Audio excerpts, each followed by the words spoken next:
Share બજારની વાત કરીએ તો પશ્ચિમ એશિયા તણાવ વચ્ચે તંગદિલીભર્યો માહોલ વધુ વિકટ બનતા કાચા તેલની કિંમતોમાં ભારે ઉછાળો જોવા મળ્યો છે, જેને પગલે ભારત, જાપાન, કોરિયા સહિતના શેર બજારોમાં મોટી ઉથલપાથલ જોવા મળી છે. શેર બજારના પ્રારંભિક કારોબારમાં જ સેન્સેક્સ અને નિફ્ટી બંને સૂચકાંકોમાં ભારે કડાકો નોંધાયો છે. મુંબઈ શેર બજારનો સૂચકાંક સેન્સેક્સ 1600 આંક નીચે સરકતા 75,000ની સપાટી નજીક પહોંચ્યો છે, જ્યારે નેશનલ શેર બજારના સૂચકાંક નિફ્ટીમાં 500 આંકની આસપાસ ઘટ નોંધાતા નિફ્ટી 23,200ની સપાટીથી નજીક કારોબાર કરી રહ્યો છે. તો બેંક નિફ્ટીમાં 1400 આંક સુધીનો ઘટાડો નોંધાયો છે, જ્યારે ઓટો શેરોમાં ભારે વેચવાલી જોવા મળી. આ તરફ સોના ચાંદીના ભાવમાં પીછેહટ જોવા મળતા કિંમતી ધાતુઓ વધુ સસ્તી થઈ છે. MCX પર સોનાનો ભાવ 10 ગ્રામે ₹825 ઘટતા સોનાનો ભાવ 1,52,200 રૂપિયા બોલાઈ રહ્યો છે, તો ચાંદીના ભાવમાં કિલો દીઠ ₹3300 તૂટતા 2,44,000ની આસપાસ બોલાઈ રહ્યો છે. તો બ્રેન્ટ ક્રૂડ ઓઇલનો ભાવ બેરલ દીઠ $112ને પાર પહોંચ્યો છે.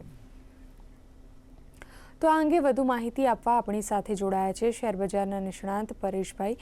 પરેશભાઈ, શેરબજારમાં આજે મોટી ઉથલપાથલ જોવા મળી છે, તેની પાછળ કયા કારણો જવાબદાર છે તે જણાવશો.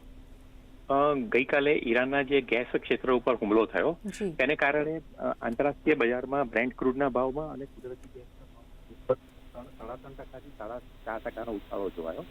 અને જ્યારે ક્રૂડ આ રીતે મોંઘું થઈ જાય ત્યારે ભારતમાં પણ ફુગાવો અંકુશ બહાર જાય. આ પાસાને કારણે ભારતીય રૂપિયામાં મોટો ઘસારો જોવા મળ્યો છે.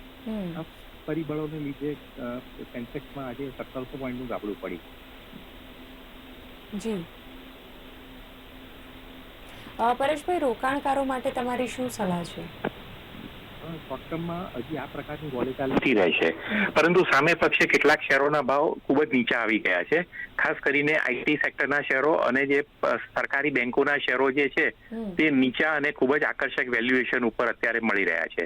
એટલે જો એકાદ વર્ષ જાળવવાની તૈયારી હોય તો આવા શેરોમાં થોડું કરીને રોકાણ શરૂ કરી શકાય. જી પરેશભાઈ, આભાર તમારો સમગ્ર માહિતી આપવા બદલ.